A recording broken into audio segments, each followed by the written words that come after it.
क्या सच में भगवान होते हैं? नमस्कार दोस्तों, मैं हूं प्रतिभा और प्रतिभास ज्ञान इस यूट्यूब चैनल पर आप सबका स्वागत है।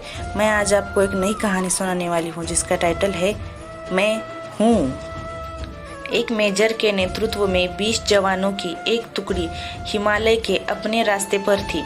बेतहाशा ठंड में मेजर ने सोचा कि अगर उन्हें वहां एक कप चाय मिल जाती तो आगे बढ़ने की ताकत आ जाती।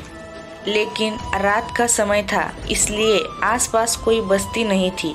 1 घंटे चढ़ाई करने के बाद उन्हें एक जर्जर चाय की दुकान दिखाई दी, लेकिन उस पर ताला था। जवानों के आग्रह पर मेजर साहब दुकान का ताला तोड़वाने को राजी हो गए। अंदर उन्हें चाय बनाने का सभी सामान मिल गया। जवानों ने चाय बनाई, साथ ही वहां पर रखे बिस्कुट भी खाए और खुद को राहत दी।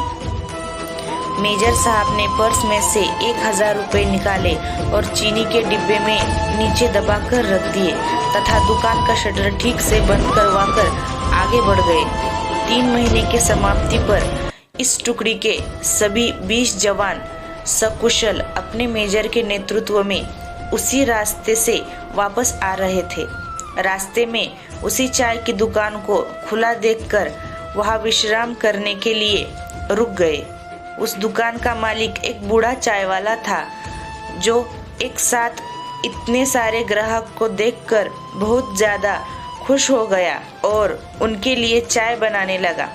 तभी एक जवान बोला, बाबा, आप भगवान को इतना मानते हो, अगर भगवान सच में होता तो फिर उसने तुम्हें इतने बुरे हाल में क्यों रखा हुआ है?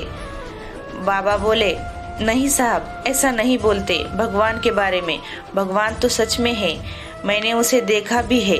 बाबा का आखिरी वाक्य सुनकर सभी जवान कौतूहल से बूढ़े की ओर देखने लगे। बूढ़ा बोला, साहब, मैं बहुत मुसीबत में था।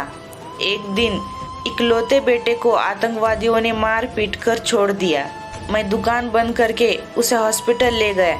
मैं बहुत तंगी में था साहब, और आतंकवादियों के डर से किसी ने उधार भी नहीं दिया। मेरे पास दवाइयों के पैसे भी नहीं थे। उस रात साहब मैं बहुत रोया और भगवान से प्रार्थना की और मदद मांगी, और साहब उसी रात भगवान मेरी दुकान में खुद आए। मैं सुबह अपनी दुकान पर पहुंचा तो ताला टूटा देखकर मुझे लगा कि मेरे पास जो कुछ भी थोड़ा बहुत था वो सभी लुट गया। मैं दुकान में घुसा तो देखा 1000 रुपए चीनी के डब्बे के नीचे भगवान ने मेरे लिए रखा हुआ है। उस दिन 1000 रुपए की कीमत मेरे लिए क्या थी, शायद मैं बयान न कर पाऊँ, लेकिन भगवान है साहब। यह सुनकर वहाँ सन्नाटा छा गया। सब मेजर की तरफ देख रहे थे, जिसकी आंखों में उन्हें अपने लिए स्पष्ट आदेश था, चुप रहो। मेजर साहब उठे, चाय का बिल अदा किया और बूढ़े चाय वाले को गले लगाते हुए बोले, हाँ बाबा, मैं जानता हूँ भगवान है और तुम्हारी चाय भी शानदार थी। तो दोस्तों, ये थी कहानी। अगर आपको मेरी कहानी अच्छी लगी होगी तो please like, share and subscribe कर देना। नमस्ते।